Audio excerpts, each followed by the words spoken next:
The following is a presentation of the Belly Up Sports Media Network. Here's what's cooking on today's Sports Stove podcast. The NFL is just around the corner. As a matter of fact, it's tomorrow. And so we're going to continue our NFL preview by talking the NFC and AFC West divisions. And we're also going to give you our Super Bowl picks and give you our six picks for this week. We'll talk some college football as well. That's what's cooking on today's Sports Stove podcast. From Belly Up Sports and the Belly Up Podcast Network, you're listening to the Sports Stove Podcast with your host, Vince Stover.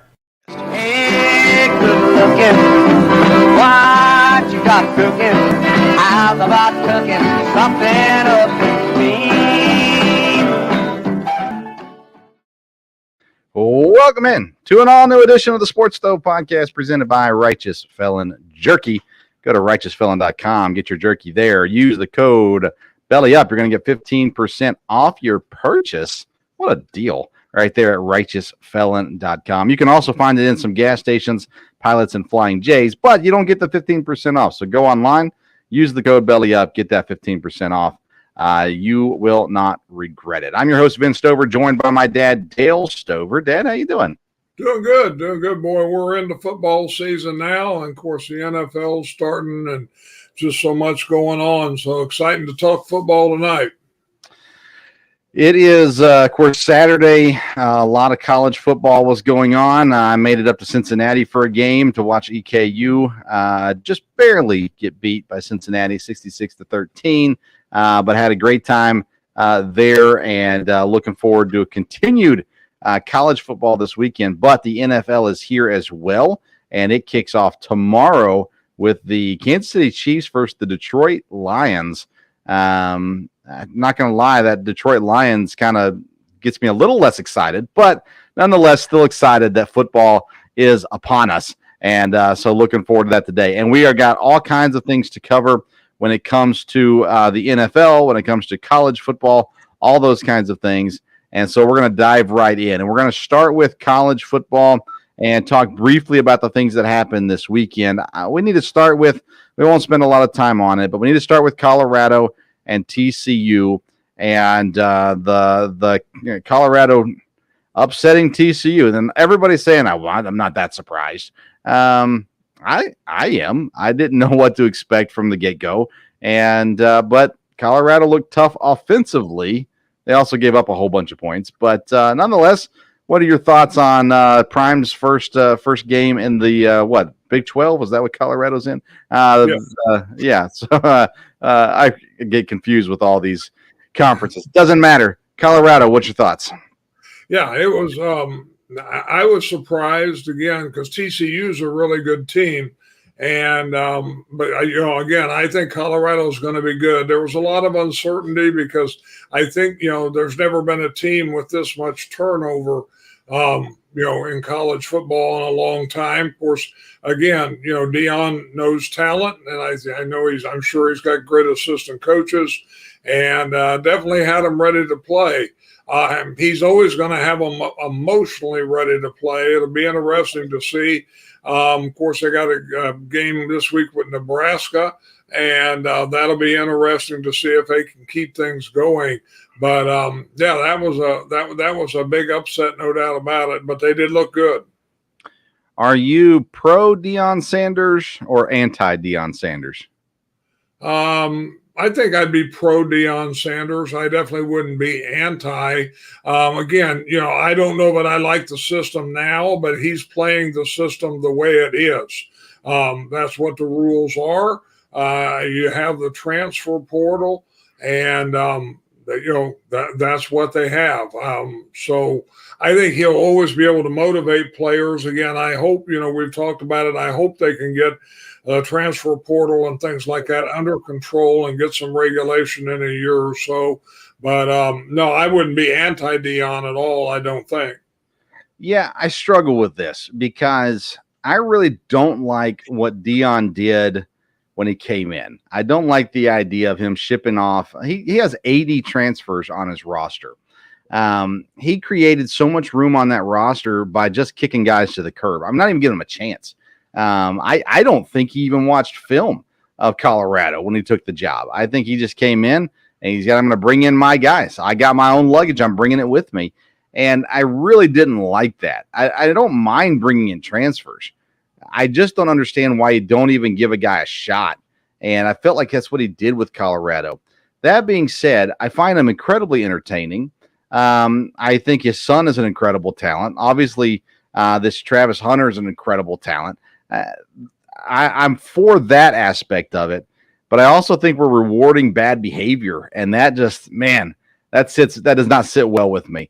That being said, I'm not anti-Deion Sanders either.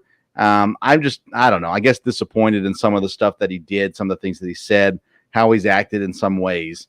But it is entertaining. It's fun to watch, and it's good for Colorado. I mean, they're gonna get all the publicity in the world now.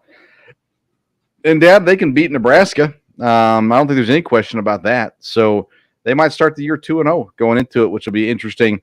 My problem is I get this way with anything in sports. When everybody just fawns over something, it's the LeBron thing, it's the Dallas Cowboy thing. It's like, can we just say what it is? It's not wrong to talk about it, but why do we have to fawn over Colorado and Deion? I don't get that. But anyways, an entertaining game, 45-42 over TCU. Colorado's got the offense. I don't know if they got the defense once they get into the heart of things, but they're going to put up points. And again, Shedeur Sanders, the quarterback, Deion's son, looks solid as well. So they got potential to, maybe get that over that we talked about earlier this year. Let's talk about Oklahoma real quick, 73-0. So I tweeted out that Coach Venables was taking out some frustration on somebody, and it ended up being Arkansas State. I don't think he had anything against Arkansas State, but I think he wanted to prove something, and 73-0, I'm not sure what it proved, but Oklahoma often running against an easy opponent to start the year. It'll get harder, of course, as the year goes on, but we got a lot of Sooner fans that watch this program, so I wanted to give a shout-out to Venables. I like him, and honestly, Dad, was he what held Clemson together? I mean, he's been gone now this is the second year, and Clemson lost to Duke. I mean, they lost their offense coordinator too, but he's at Virginia, hasn't done anything. Maybe Venables is what held Clemson together all those years. Yeah, I don't, they always talked about Dabo had great assistants, and he kept them for many, many years. And I think that helped as far as continuity was concerned. No doubt about it. I don't know that would be, and I don't know how much demise Clemson's going to have, but boy, they did get upset this week, no doubt about it. Again, I do hope Venable does well there at OU, and it sure looks like, he's off to a good start. I texted our Sooner friend, and he said, yes, Boomer Sooner, but it is early, and it is. So, but cautiously optimistic. Yeah, Oklahoma off to a great start. Let's talk about Duke and Clemson. I didn't watch the game on Monday night, but I woke up Tuesday morning in shock. Honestly, when I went to bed, Clemson was winning, and I thought I was like, man, they've only put up a touchdown. That's kind of strange, considering that Cade's supposed to be this great quarterback. But is it that Duke's that good? Clemson's that bad, or we overrated Clemson and underrated Duke? Maybe neither one of them is great. Well, I didn't stay up for the whole game either, but the first part I watched, I kept thinking, man, Duke's really good. I mean, they really executed well. Of course, they had, the fans there, which is different for Duke football. But just their execution, I mean, they were really executing well from what I saw at the first part of the game. So I think they're a solid team. I know in our preview, I think you said you thought Duke was going to be maybe better this year. And it looks like they will definitely be very competitive in the ACC, no doubt about it, because I think barring injury, they look very solid. Yeah, I mean, Riley Leonard, the quarterback, he he wasn't spectacular through the air, but he was very good on the grounds, 98 yards and a touchdown. He had 175 yards passing. Yeah, I had Duke as an over 6 wins on the season. They were 9-4 last year, so I really thought that they had a chance to get close to that 9 wins. I think what I said was 7 or 8 wins, but nonetheless, they return a lot of guys on defense as well. But Clemson, this is not a game Clemson should have lost, and that kind of hurts my preseason predictions, no doubt. And then let's LSU and Florida State. It was kind of the big game of the weekend, Sunday night. The Camping World kickoff. Florida State, they just might be back, 45-24 over LSU. And of course, both of these teams have been hyped coming into this season. But Jordan Travis, 4 touchdowns, the quarterback for Florida State, 342 yards, and he kind of led the way. 2 receivers over 100 yards. Keon Coleman had 3 of those 4 touchdown catches. LSU, on the other hand, Jaden Daniels, the quarterback there, 346 yards, but a touchdown, only 1, and an interception. Brian Thomas Jr., the receiver that went off, 7 catches, 142 yards, and a touchdown. They couldn't really get the run game going. Of course, when you play from behind, it makes it a little harder to do that as well. Any thoughts on Florida State or LSU? Well, like I said, Florida State, that a big win for them, and I think you're right. They could be back, and it'll be very interesting with Clemson to see if they can rebound here. And it looks like there's several good teams in the conference, so they're going to need to. But Florida State, has always had a great tradition, and this was a big win against LSU. I think they could be back. Our friend Kevin Wilson, who joins me on the Sports Stove Fantasy Baseball Show, he's a Clemson fan, and he's a little heartbroken. Clemson's season is over in 1 game because Clemson, you cannot lose to Duke. Let's calm down, Kev. It's okay. Just give it some time. Let it breathe. But we'll see how that goes. And then we also had a comment. Thanks for tuning in. Morgan Mann, his podcast through Belly Up Sports. He's an Atlanta guy. Excited about the professional football season to kick off.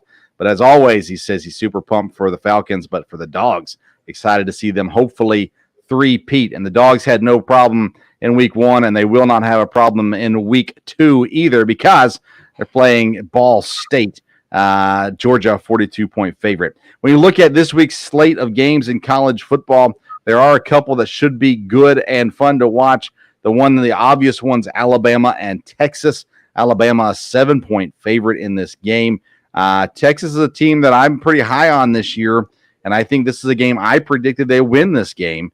But Alabama's 7-point favorite. We'll see how that one shakes out. Dad, I know you got some games you're excited for coming up this week. Well, a couple big games. One would be Iowa State. That's always a big rivalry game, and I think for both of those teams, it'll be a big game. And then interested, Notre Dame's out to a good start, and they play NC State, and I think that'll be an interesting game to watch too.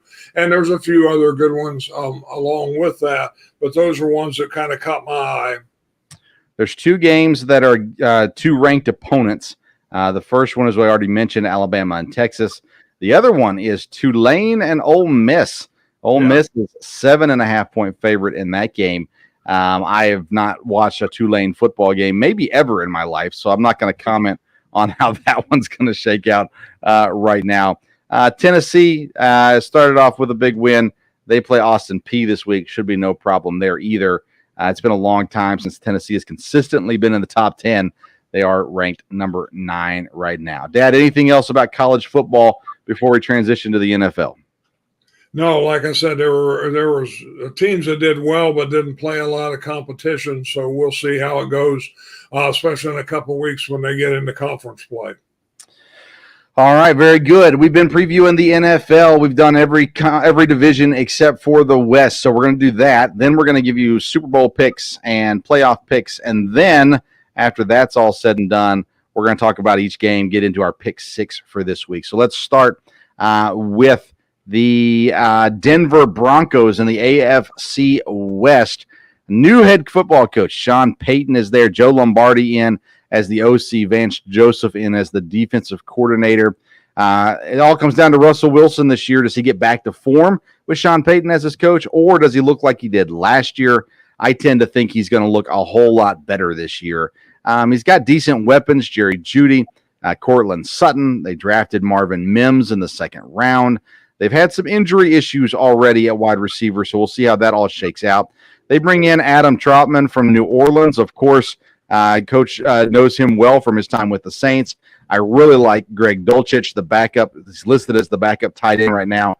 I think he's going to have a decent year as well. Defensively is kind of the question mark, I think, in Denver, although with a good defensive coordinator, a lot of good things can come from it. Randy Gregory, formerly from Dallas, is there. Patrick Surtain, the second first-round pick in 2021, an important piece of that secondary as well. Dad, Denver's an interesting team. They've been down. Quarterback was the issue for a long time. They bring in Russell Wilson. We think everything's fixed, and then your guy, Nathaniel Hackett, he just blows up Denver. I mean, it's not pretty at all. Sean Payton comes in though, and I think we're going to see a pretty decent uptick in Denver this year. What do you think? I don't know. I think Sean Payton, of course, is a great coach. I do think Russell Wilson will be better. I hope that he is. Hope he can finish out, on a high note in his career. But I don't know. It may take a year or two for, they were really down there. And I don't think I think from a fan standpoint, it's easy to say, oh, Sean Payton, and we got a great coach, everything's okay. Well, it may take a little longer. I think they should be headed in the right direction, though. Yeah, I mean, I don't think they're at Kansas City level, but I think they're at the Vegas level or above, and I think they're pretty darn close to the Charger level as well. We'll see. The win total is at 8.5 for Denver. I'm going to go over. I'm really in on Denver this year, and I don't think they're going to win the division, but I think they're going to get that 9 or 10 wins this year. Over under 8.5 for Denver. I'll go under 8.5. I think be more like 7. Again, I just don't see them with turning it totally around this year, even though I think they should be headed in the right direction. But I feel more comfortable with going under 7 or 8. All right. Comfortable. That's one way to go. You can always be comfortable or you can be right. One of the two. So we're going to go on to Kansas City. Andy Reid, one of our favorite coaches in the league, Matt Nagy, the OC, Steve Spagnuolo, still there at the defensive coordinator position. Of course, you got Patrick Mahomes. Travis Kelce injured, doubtful for this week. May not play the opening day. Isaiah Pacheco, the surprising 7th-round pick at running back. Interesting receiver group. I really don't like the receiver group here. Marquez Valdes-Scantling, I've always felt has been disappointing. Kadarius Toney, disappointing. Sky Moore, we'll see. 2nd-round pick last year, might be good there. But, of course, Mahomes is going to play well no matter who's out there. They've got a really solid O-line as well. Defensively, they got a holdout going on right now, which could be a problem for them. It's an important piece, Chris Jones. Outside of that, it's a average to possibly above average defense, and that's always going to be the scary thing in Kansas City. They do play in a division that isn't known as being strong. That being said, I still think they're the top of the division. The win total is at 11.5, and I'll tell you what, Dad, that's a hard number for me because I think it's 11 or 12 is the number that I kind of have in my mind. I could probably just go with the expectation and say over for Kansas City, but nonetheless, that's a scary number for me. How do you sit with Kansas City this year? What do you think about they're going to look like? Yeah, I think it's a really it's a little bit of a high number too, but like I said, probably the safe thing is to go over. So I think they can get to 12, but it could be close right around there. So Kansas City, should get off to a good start tomorrow night. But like I said, they need to get Chris Jones signed. And Kelce, I don't know how serious it is. I think he was listed as questionable, not doubtful. At least I saw that a little bit ago, I think. But he may not play tomorrow night. So we will. But he'll have some extra days before the next game. If he's listed as questionable, then my sources have lied to me, and that's my kids. So that's very possible. Needless to say, one of them has him on a fantasy team, and he said he was doubtful. Anyways, that doesn't matter. It matters for this week, no doubt about that, though. The Los Angeles Chargers are next. This is a team that constantly underperforms. Brandon Staley's still the coach. They do have a new offensive coordinator in Kellen Moore, who comes over from Dallas. A really intriguing offense. Justin Herbert, your quarterback, Austin Eckler at running back. And I love the wide receiver group in Los Angeles. Mike Williams, Josh Palmer, Keenan Allen, and the rookie Quentin Johnson. I'm not going to reveal my source on this one, but someone that I enjoy listening to and trust said Quentin Johnson is a guy that will be doing a lot of damage this year in L.A., and so we'll see how that one shakes out. Defensively, they should be loaded, but again, they underperform many times over. Khalil Mack, of course, is there. Joey Bosa's there. Derwin James is there, even though he has injury issues. Asante Samuel Jr. is there. This should be a team that should be really good. The win total is at 9.5, but, Dad, this team, if there's a team in the NFL you cannot trust, it's the Chargers. How do you feel about the Chargers this year? I've always been more positive on the Chargers, and I think they'll rebound this year. I think with Hebert, or the quarterback, I think I think this will be a year when they kind of get it all together, and I'll go over 9.5. I think Chargers will have a good year. I mean, for me, it's anytime that I pick the Chargers in our pick six competition, they fail me. Anytime you pick them to win the division, they fail. Anytime you pick them to go to the playoffs, they fail. This is a team that just lets you down over and over and over again. I've learned my lesson. I'm going under 9.5 for the Chargers, and if they prove me wrong, so be it. I think this is the last year for Brandon Staley. I think they go out and either promote Kellen Moore. I think they fire Brandon Staley. He might be the first coach gone this year, honestly, and Kellen Moore take over. But nonetheless, I don't trust them, so I'm going under 9.5 for the Chargers, even though on paper they should be one of the better teams in the league. They just have not been. All right, let's go to the Las Vegas Raiders. A team in transition, new quarterback, Jimmy Garoppolo. Josh Jacobs is in. It took him a little while to get there, but he's there. Devontae Adams, there's a lot of talk about him returning to Green Bay. So there's a lot of just controversy going on here in Vegas. They got rid of their star tight end. They draft Michael Mayer from Notre Dame. They bring in Austin Hooper as well. Defensively, Max Crosby's great. Chandler Jones is great, but he had a social media post bashing the team, so we'll see how that goes. And they brought in Marcus Peters from Baltimore. They've got some people, but, Dad, man, I just don't know what to do with this Las Vegas team. 7.5 is the win total. Man, 7 or 8 games seems to make sense for me. I don't know. How do you sit with Vegas? I'll go over 7.5 again. As you know, my feelings, I think they hired the wrong coach, and I think this may be his last year. I don't think he'll have great success in Vegas, but they do have talent there. And now Garoppolo, again, I don't think he's a star quarterback, but he has won in places where he is. So I'll go over 7.5. But, Vegas, things could unravel there because of the coach, but we'll see. Yeah, I'm going to go under. My gut says go over, but I'm going to go under just because.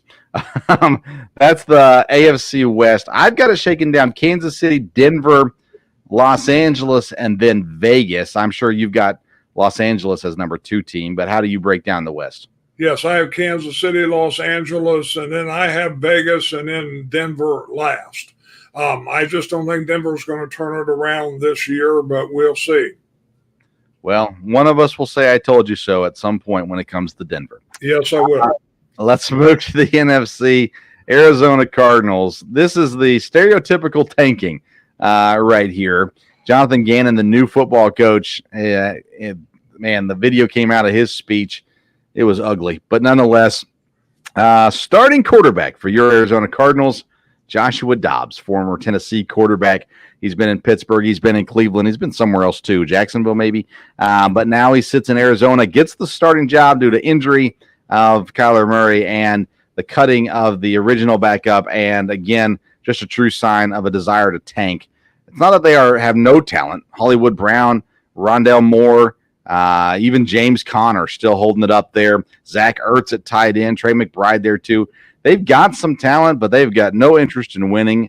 at a corporate level at the very least. Defensively, there's not a whole lot you can say about the defense right now either. Budda Baker is very, very good. Outside of that, I don't know. I don't love what's there.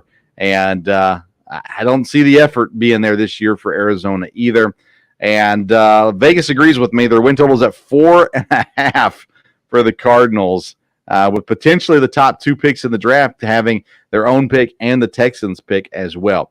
How do you feel about Arizona tanking this season? Again, I don't know that I think people tank. There can be ownership, I guess that does that or whatever. Again, they have a new coach there. So I think they'll be working on building a foundation, but I don't believe they'll be real successful this year. So I'll go under 4.5, and I think they'll have a high draft pick. Yes, the players are not tanking. Ownership is tanking. Management is tanking. And I believe the coach understands the assignment. Because if you want to build a foundation, well, you build it with Caleb Williams out of USC. And if you get the top 2 picks, you're building it with the top quarterback in the draft, plus possibly a top receiver or a top defensive lineman or whatever it may be. That's how you build a foundation in today's NFL. And I think Atlanta, I'll go under 4.5. I think it's 4, needless to say. But, I like Josh Dobbs, but I don't believe Josh Dobbs is going to do a whole lot for Arizona this year. Speaking of teams who might not look so good, the Los Angeles Rams. You would think that maybe they could bounce back with a healthy Matthew Stafford, but Cooper Kupp is out this week and potentially, depending on what's wrong with him, could be out for a while. That'll hurt the Rams for sure. Van Jefferson is there, but that's not enough. Cam Akers is fine, but again, not enough. Defensively, they do still have Aaron Donald, which always gives you a little bit of hope on the defensive side of the ball. But honestly, they're just not the team that won the Super Bowl or really anything close to the team that won the Super Bowl. And their number's at 6.5, Dad. Could be another rough year in Los Angeles. How do you feel about the Rams? Yes, I think it'll be a rough year. They are kind of a shell of what they were. Now, again, if Stafford's healthy, they can make a little bit of noise, but not much. I'll go over 6.5, thinking maybe they can get to 7 wins. But that may be stretching it. The Rams, I just don't. They're just, like I said, they're not the team they were, and they don't have things going in the right direction. And again, I don't know if the coach is set to stay there and rebuild it, or he's won his Super Bowl and he's got a lot of other things he can do. Yeah, my guess is Stafford looks around and thinks, man, this looks a lot like the Lions when I was in Detroit. Cooper Kupp went healthy, but he had Calvin Johnson too. Stafford got his Super Bowl, so he's got to be happy with that. We might actually see Stetson Bennett get snaps this year, depending on how the season goes. I'm going to go under 6.5. I think they're in that 5 to 6 win range as well. Let's move on to San Francisco. This is a team that's getting a lot of buzz. A lot of people picking them as a Super Bowl team, looking to them as a team that can really dominate in the West and possibly even in the NFC. When you look at San Francisco, you got to turn immediately to the quarterback. It's Brock Purdy. Came in last year, played well. He's not going to light things up, in my opinion. But the 7th round draft pick, Mr. Irrelevant, everybody knows the story. He's got a lot of weapons around him. Christian McCaffrey and Elijah Mitchell in the backfield. George Kittle at tight end. Deebo Samuel at wide receiver, along with Juwan Jennings and Brandon Ayuk there as well. Offensive line is fine, not great. Defensively, of course, they just got Nick Bosa signed to the highest contract as a defensive player. Fred Warner is great there at linebacker, and they've got some pieces as well around the defense that is really, really solid.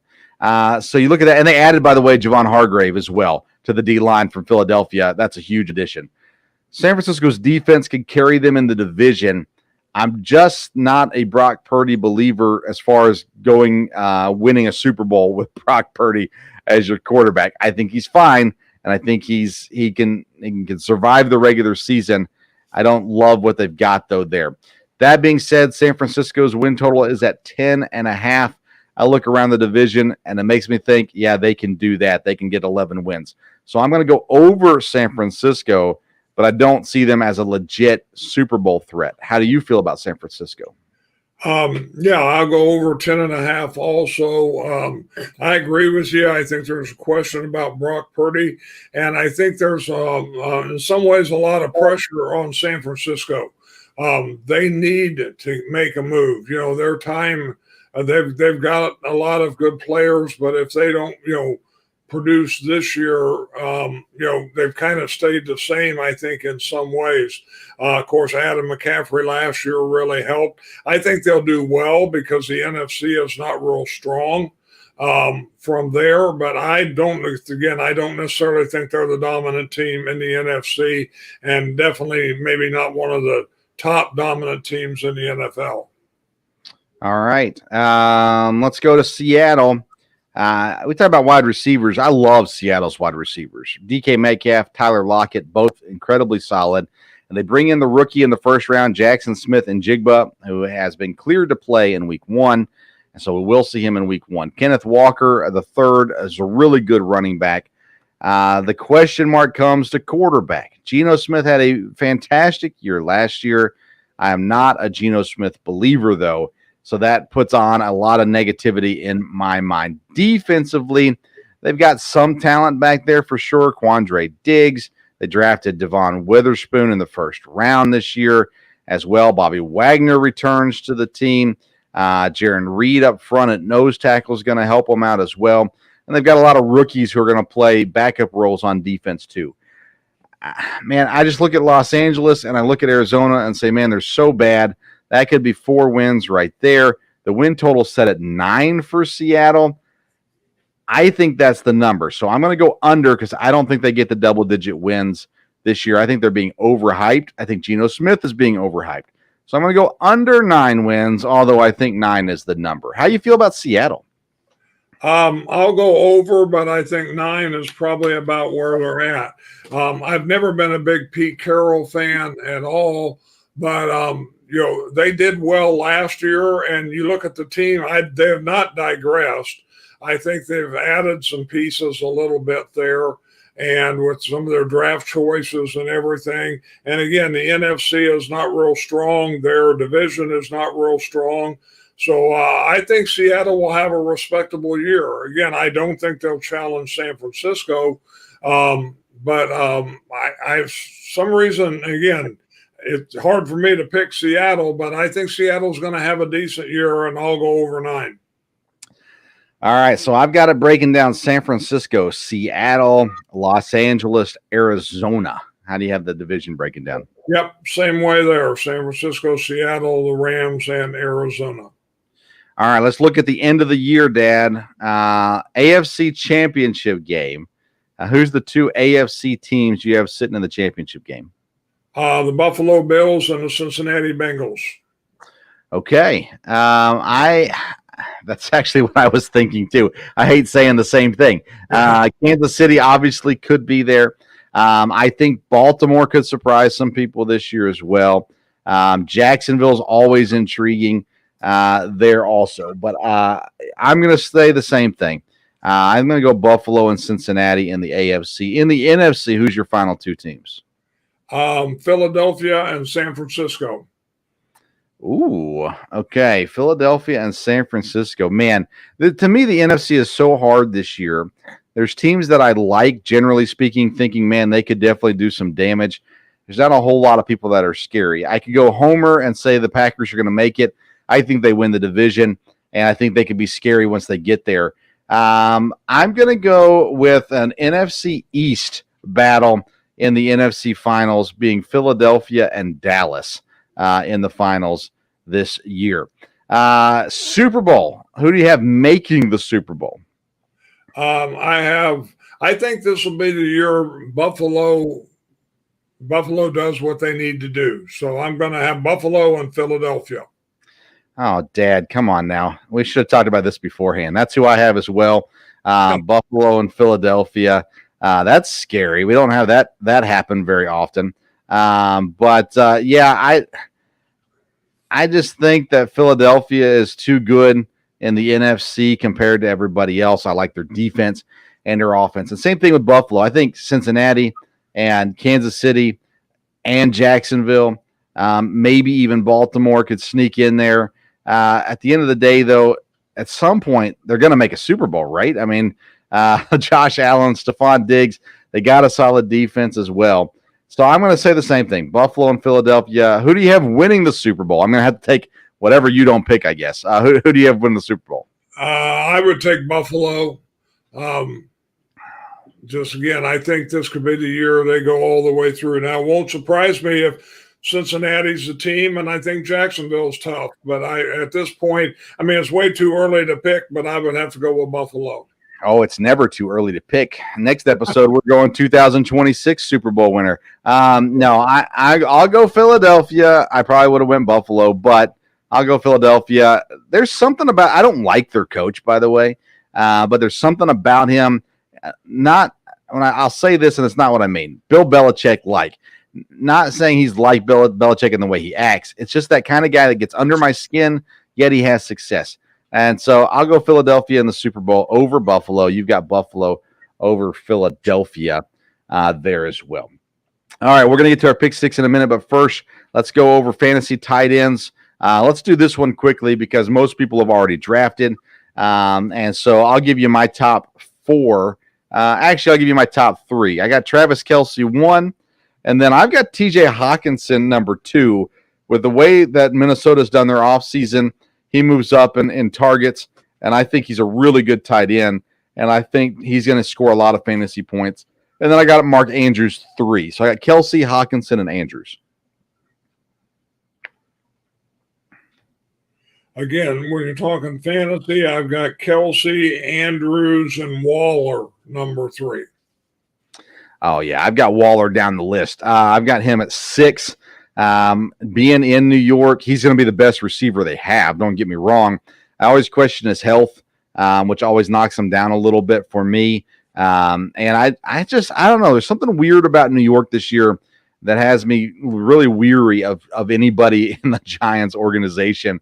I've got Kittle at 4, Dallas Goedert at 5. I think Goddard's going to have a really good year again in Philadelphia, being the number 1 tight end there. Even though they have really good receivers, I think you're going to see him go as well. And then I'll just give you the rest of mine. I got Kyle Pitts in at number 7. At some point, he's going to break through. He's got to. David Njoku at 8, Cole Kmet at 9, and Evan Ingram at 10. I wanted to put Ingram higher than Kmet and Njoku, but there's something there as well.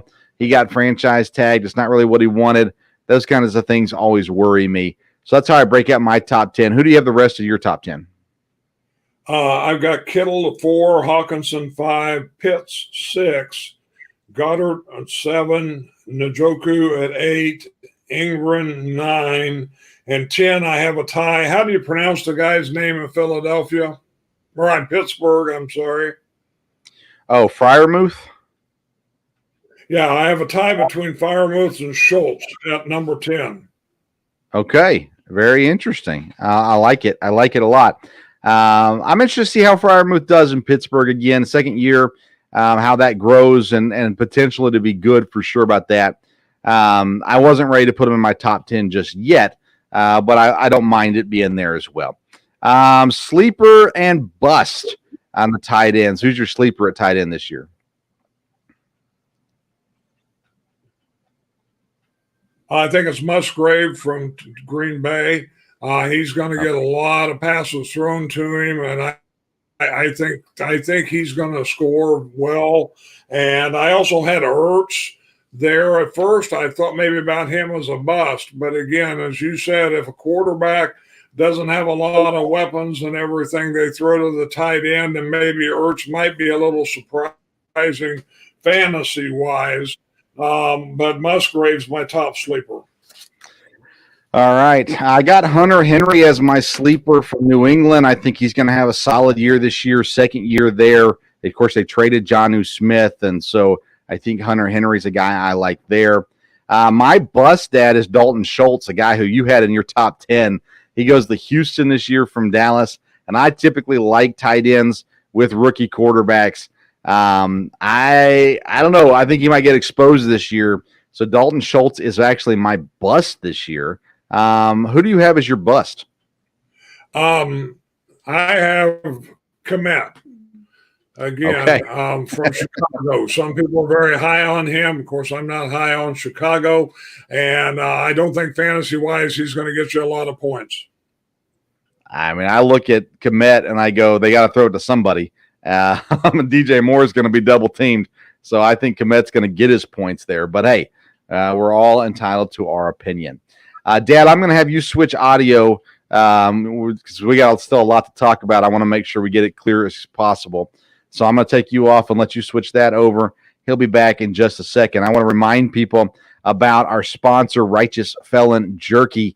I'm telling you, great texture jerky, some of the best texture jerky I've ever had. And absolutely love Righteous Felon Jerky. They got the Baby Blues Barbecue, which is really, really good. And would encourage you to go give that a try for sure.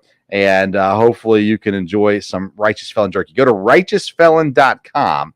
You're going to use promo code BELLYUP. We're part of the Belly Up Sports Network. And so use that promo code BELLYUP. You're going to get 15% off your purchase. All right, now we're talking about our picks. And each week, me and Dad are going to go. We're going to pick 6 games each week. We're going to do the primetime games every week, and then we'll also pick 3 games that we want to. We're using a platform called Run Your Pool, and I put the link out on Twitter this week. You can go click on there, join our competition. Each week, pick 6 games. You can pick any 6 games you want. Again, me and Dad are going primetime games plus 3 more, and would encourage you to come in, be a part of that, get to our social media at Sports Stove, and you can get more information about that as well. All right, Dad, we get into it. We got a game starting on Thursday. It's the Kansas City Chiefs and the Detroit Tigers. Kansas City at home, 6.5-point favorites. Which way do you go in this game? Now, I had heard the line had changed. Are we staying at 6.5, or is it changed to 5? According to our system, the number is 6.5. Okay, 6.5 against the Lions. I will take Kansas City and the 6.5. I think they'll beat Detroit. Even if Kelsey doesn't play, I think they'll be ready to go. I agree with you, man. If I get it at 5.5, I take that any day of the week. But I'm 6.5 as well. I'll take Kansas City over Detroit. I think that game is going to be not pretty. And I'm not sure why Detroit's playing on opening night of the NFL's kickoff. Let's see here. The next primetime game is Sunday night. Division battle, Dallas and the Giants. The Giants are at home, but they're 3.5-point underdogs in this game. We know that you don't say anything nice about Dallas. So where are you going with this one? I will take the home team on this one, the Giants, and 3.5. Again, I think they can be within a field goal even if they don't win, but I think the Giants can win this one at home. Again, big division game, so we'll see. Yeah, that's a big surprise. I'm going Dallas minus 3.5. But hey, I'm kind of trying to knock you. Last year, I felt like you always pick favorites. So you don't always pick favorites, but nonetheless, you picked an underdog. I'm proud of you. I'm going to go Dallas on that one this week. And then Monday night, it's another division battle. Buffalo at the Jets. Aaron Rodgers, first game officially as a Jet. And Aaron Rodgers is an underdog in this game. He's at plus 2.5. So Buffalo the favorite on the road. Minus 2.5 Buffalo. Which way do you go in this game? I'm going to go Buffalo on this one, even though they're on the road, because again, I think they'll be ready to play. And I'm anxious to see how the Jets are going to do this year. But I'm going to take Buffalo. Yeah, I think game 1, Buffalo is going to win this game. The Jets have a really good defense, but week 1, I think is the time to get them. And so I'm going to go Buffalo as well, minus 2.5. All right, so now we get 3 games. We get to pick whichever ones we want. Dad, I'll let you start. Who's the first game you got picked? I'll take New Orleans over Tennessee, favored by 3.5, and New Orleans is at home. All right. I'm glad you did that. I went the opposite way of you on this one, Dad. I went Tennessee at plus 3.5. I'm not positive about Tennessee, but New Orleans, I think, is going to need some time. We talked about them in the division breakdown. I'm a little worried about their situation, even though I like Derek Carr. They are at home. That's all great and dandy. I think Tennessee's going to be ready for this one, and maybe New Orleans wins, but I've got Tennessee at plus 3.5 on that one. I've got all underdogs for these last three picks. Who's the second game of choice for you? The second one, I'll take an underdog, which is Green Bay against Chicago. I think Green Bay will win this game, and of course, Chicago's favored by 1.5. And I like, of course, the Packers anyhow, but I really think this is a pretty safe pick. We've been saying it all summer. Packers are going to beat the Bears week 1. I'm with you on this one too. 1.5. It didn't matter what the number was. Packers are going to beat the Bears, and so I'm taking it 1.5 as well. You and I on the same page on that one. Jordan Love, he's got some banged up receivers, and they haven't even played a game yet. But I still think Green Bay's got this one under wraps. I don't know if you heard this or not, Dad. Rashawn Gary apparently is about to sign a massive extension in Green Bay as well. So 4-year, $80-something million extension. So that'll be some extra cheese on the bratwurst to get things going. But I'm there with you on that one too. All right, game number 3. Let's see if we pick the same game. Who's game number 3 for you? I will take the Eagles. They're on the road, but against New England, 3.5. Again, New England's always tough to pick against in some ways, but I think the Eagles will be ready to play. So I'll go with the Eagles over New England. Yeah, that's probably safe. I went actually against the team that I think is going to be good this year. I'm going to take the Tampa Bay Buccaneers. They're 6.5-point underdogs to Minnesota, and I've been banging the Baker Mayfield drum here this offseason. So I'm going to put my, not my literal money, but my money where my mouth is, and go with the Buccaneers over Minnesota. I don't think they're going to beat Minnesota, but I think they're going to cover 6.5 points there. As well. You said Philadelphia, New England. Like I said, I think that's probably a safe. That's probably a safe one as well. All right, let's talk about the other games going on this week. And again, you can participate. Go to Twitter at SportsStove and click on the link there for our Pick 6 competition. Get involved in that this week. Jacksonville and Indianapolis. A lot of question marks with Indianapolis. Rookie quarterback. Jacksonville, high expectations. Jacksonville 4.5-point favorites on the road. How do you see that game shaking out, Indianapolis and Jacksonville? I think Jacksonville could cover that. I mean, it is a division game, but I think Jacksonville's the real deal. And Indianapolis has just got a lot of question marks. So I think Jacksonville can win that. Oh, definitely. I think they win it. I think they cover it as well. They're just going to be the better team there. Week 1, it's one of those things. You get a rookie quarterback. Nobody's seen film on him yet, really. He played some in the preseason, so there could be a little bit of shock and awe. But ultimately, I think Jacksonville gets that one taken care of. Washington and Arizona. I'm in a survivor pool. And a belly up survivor pool. And this is where I picked Washington, but that's not against the spread. 6.5. I wasn't sure about that one. But I think Washington beats Arizona. I think Arizona is going to be horrible this year.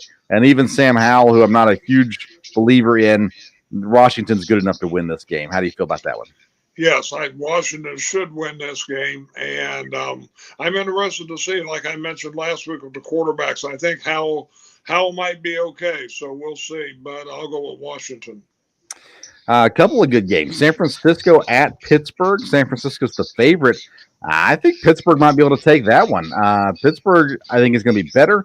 And I think San Francisco's a little overhyped. Bosa has been out of camp. I'm sure he's still in great shape, but he hasn't even been around in practice. Therefore, it might be a slow start for San Francisco's defense. So I'm going to go Pittsburgh over San Francisco at plus 2.5. I think Pittsburgh's going to be better this year, no doubt about it. You said the game is at Pittsburgh. Is that correct? Yeah. Yeah. San Francisco, though, I don't know. That should be a really interesting game to watch. If I was picking, I'd probably have to pick San Francisco, but I sure wouldn't have any problem with Pittsburgh beating them. The Battle of Ohio, Cincinnati on the road to Cleveland.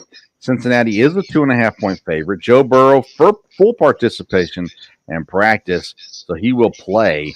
But it's been out for a while now.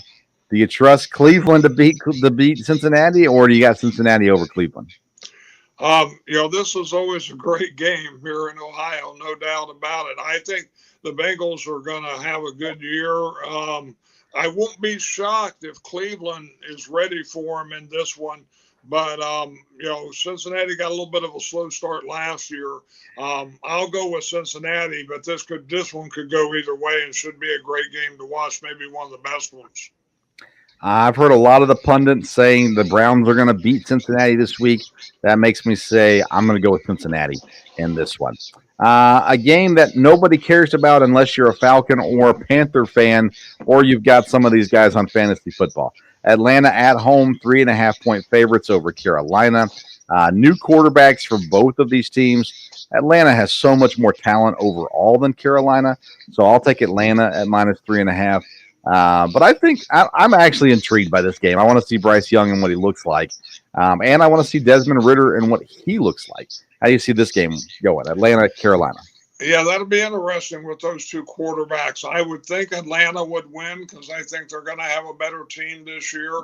But I don't know that Bryce Young is not better than Desmond Ridder. So that'd be a good game to watch. Houston opens up on the road against Baltimore. Baltimore is, I think, the largest favorite this week at 9.5 points. I don't know about that. I like Baltimore and what they can do this year. Again, I'm intrigued by Houston. I think they've got some really talented guys. Damian Pierce at running back, John Mechie coming in as basically his rookie year at receiver, and of course C.J. Stroud as well. I think Baltimore wins this game. They should cover 9.5, but that's a big number that I'd probably stay away from. Yes, I'd agree. I think Baltimore should win the game, but I think 9.5 is maybe too big to cover. Seattle hosts the Rams. We just talked about both of these teams. Man, especially without Cooper Kupp, I don't have any confidence in what the Rams can do. I'll take Seattle in this one. How about you? Yes, I'll go with Seattle also. Chargers are hosting the Dolphins. Herbert versus Tua. The big conversation that Miami wanted Herbert originally. All this good stuff. Who knows?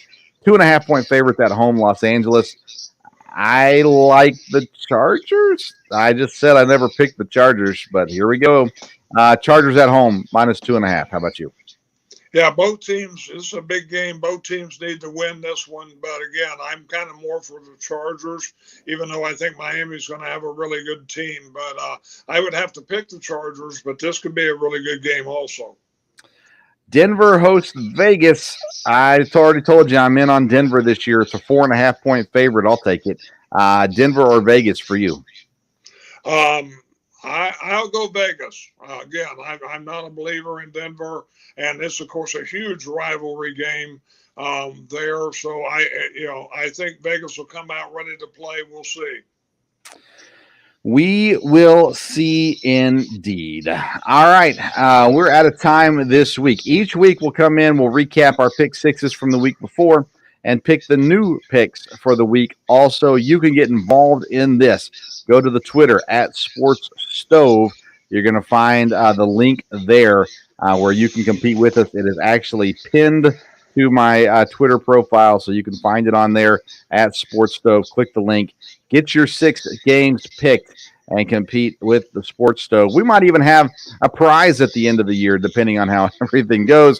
We're still working on that information. Okay. Anything else, Dad, before we head out tonight? Nope, but that'll do it. Like I said, exciting to start out with the NFL and be a good college football week also. All right. Sunday night, we got the Sports Stove. Actually, we're taking a break this week from the Sports Stove Fantasy Baseball Show. We'll be back in 2 weeks. Then Monday, we'll have a live Sports Stove local hour recapping the EKU versus Kentucky game. Looking forward to that. Hopefully, EKU can show up there. And by the way, thoughts out to Roy Kidd's family. Roy Kidd, a legendary coach at EKU. Hospice has been called in for him, and it looks like his time is short. He's a legend here in this neck of the woods. So thoughts and prayers out to his family. We'll be talking about the EKU Kentucky game on Monday with Ryan Jackson and a guest as well. Then next Wednesday, me and Dad will be right back here, 8 o'clock p.m. approximately on Wednesday evening. You can catch us on YouTube or the audio version wherever you get your podcast. Follow us on Twitter and Instagram at Sports Stove. Go to righteousfelon.com. Get you some jerky. Use code BELLYUP for 15% off your purchase. Thank you for tuning in to tonight's edition of the Sports Stove Podcast. Until next time, we'll see you around the Sports Stove.